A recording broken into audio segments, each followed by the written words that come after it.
Now we will study about filtration process. We had already discussed colloidal solution, suspension solution, homogeneous mixture, heterogeneous mixture. But if we talking about filtration, then the solute in solvent, if they are mixed, then how can we obtain solute separate? This is known as filtration. We have discussed filtration process. Filtration means to separate,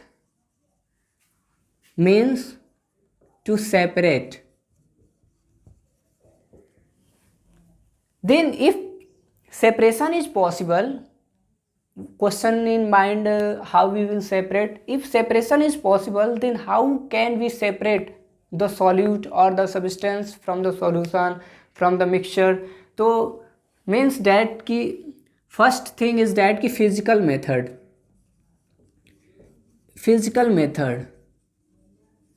If we talking about the physical method of separation, then we can take example of hand picking,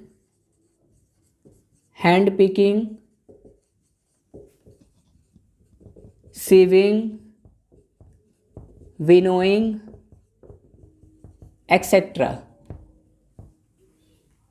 Physical method, how to separate substance or impurities from any substance by using filtration process. First thing hand picking. अगर हम हिंदी में बात करें इसकी, तो hand picking मतलब कि उसको अलग करना. जैसे हम लोग देखते हैं कि हमारे घरों में जब चावल वगैरह, जब हम उसको बनाने से पहले एक बार उसमें से कंकड़ वगैरह निकालते हैं, मीन्स कि कंकड़ पत्थर जो भी हो वो इम्प्योरिटी होता है. हमारा जो चावल है वो मेन मटेरियल है, उस मेन मटेरियल से हमको इम्प्योरिटी को बाहर करना है, तो हम हैंड पिकिंग का यूज करते हैं, सीविंग का यूज करते हैं छलनी से, और इसको विनोइंग जो हम सूप से ओसाते हैं. जब हमारी थ्रेसिंग प्रोसेस वगैरह होती है तो हम हवा पीछे से साइड करते हैं और हल्की चीज़ें उड़ जाती हैं, वेट हैवी चीज़ें गिर जाती हैं, उसको विनोइंग बोलते हैं. तो हम ये चीज़ पढ़ेंगे कि जब फिल्ट्रेशन की बात आती है, मीन्स कि किसी चीज़ को अलग करना है कहीं से. The process of separation is known as filtration. Physical method में हैंड पिकिंग, सेविंग, विनोइंग. अब जब केमिकल मेथड की बात करेंगे, केमिकल मेथड और अदर मेथड, तो first thing is that process of evaporation.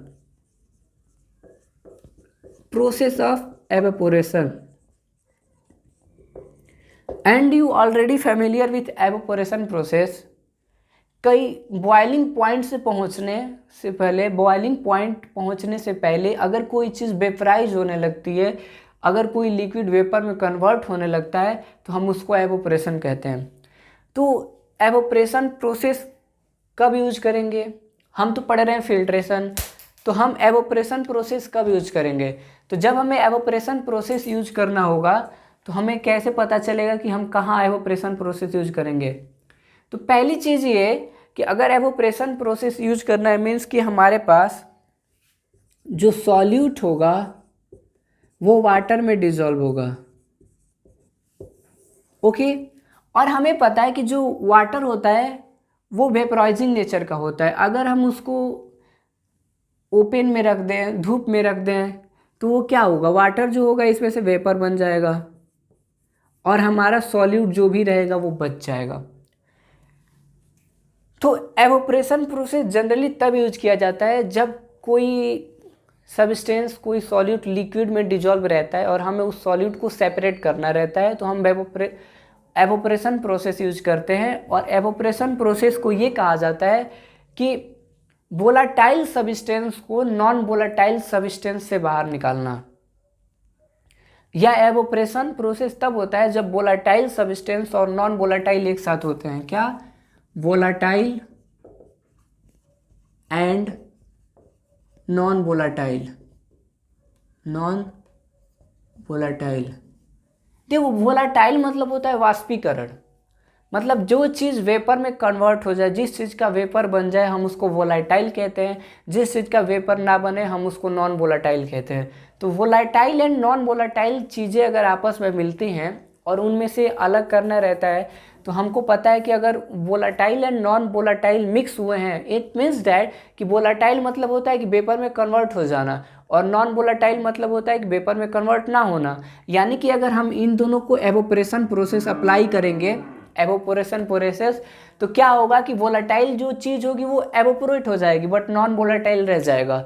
जैसे हम बोले कि हमारे पास इंक है, एग्जाम्पल के लिए हमारे पास इंक है, ओके, इंक ले लो, ब्लू ले लो, ब्लैक ले लो, इसका इंक ले लो। अगर मैं इसको धूप में रख देता हूँ तो मुझे पता है कि इसमें वाटर है, तो जब मैं इसको एवोपरेशन प्रोसेस के लिए रख दूंगा तो वाटर तो वेपर में कन्वर्ट होकर चला जाएगा बट जो इंक का ब्लू और ब्लैक कंपोनेंट है वो रह जाएगा। मैं क्या कह रहा हूँ, ध्यान से सुनो। एवोपरेशन प्रोसेस तब यूज होता है जब वोलाटाइल एंड नॉन वोलाटाइल चीज़ें एक साथ रहती हैं। एवोपरेशन प्रोसेस तब यूज होता है जब किसी लिक्विड से हमको सॉल्यूट को अलग करना होता है। एवोपरेशन प्रोसेस का एग्जाम्पल अगर लेना है तो हम बोल रहे हैं कि हमारे पास एक ये इंक है और इस इंक में क्या है, तो कलर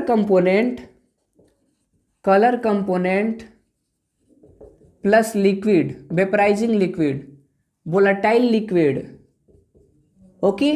हमारे पास इंक है, ये इंक है, इंक में क्या क्या है, कलर कंपोनेंट और वोलाटाइल लिक्विड। जब हम इसको एवोपरेशन प्रोसेस के लिए छोड़